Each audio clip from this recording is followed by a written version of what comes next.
शिव और सती की कथा हिंदू धर्म में अत्यंत महत्वपूर्ण है और यह शिव पुराण सहित कई अन्य पुराणों में विस्तृत रूप से वर्णित है। यह कथा भगवान शिव और उनकी पहली पत्नी सती के प्रेम, बलिदान और पुनर्जन्म की कहानी है। शिव और सती की कथा। सती का जन्म और विवाह।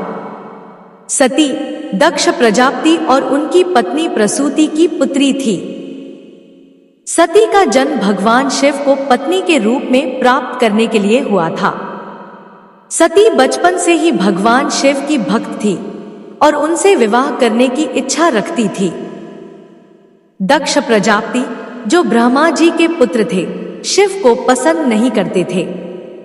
शिव का जीवन वैराग्य, तपस्या और साधना में बीतता था, जो दक्ष को अस्वीकार्य था। परंतु सती का शिव के प्रति प्रेम और भक्ति इतनी गहरी थी कि उन्होंने कठोर तपस्या करके भगवान शिव को प्रसन्न किया और उनसे विवाह किया। दक्ष का यज्ञ और सती का बलिदान। कुछ समय बाद दक्ष प्रजापति ने एक बड़ा यज्ञ आयोजित किया। उन्होंने सभी देवताओं को आमंत्रित किया, लेकिन शिव और सती को नहीं बुलाया। सती को जब अपने पिता द्वारा आयोजित यज्ञ का पता चला तो उन्होंने शिव से वहां जाने की इच्छा प्रकट की। शिव ने कहा कि बिना निमंत्रण के जाना उचित नहीं है, लेकिन सती अपने पिता के घर जाने पर अड़ी रही। जब सती अपने पिता के घर पहुंची तो उन्होंने देखा कि वहां शिव का अपमान हो रहा है। दक्ष ने सती के पति शिव का अत्यधिक अपमान किया और उनका निरादर किया। यह देखकर सती को अत्यंत दुख हुआ। उन्होंने अपने पिता के इस व्यवहार से आहत होकर यज्ञ की अग्नि में आत्मदाह कर लिया।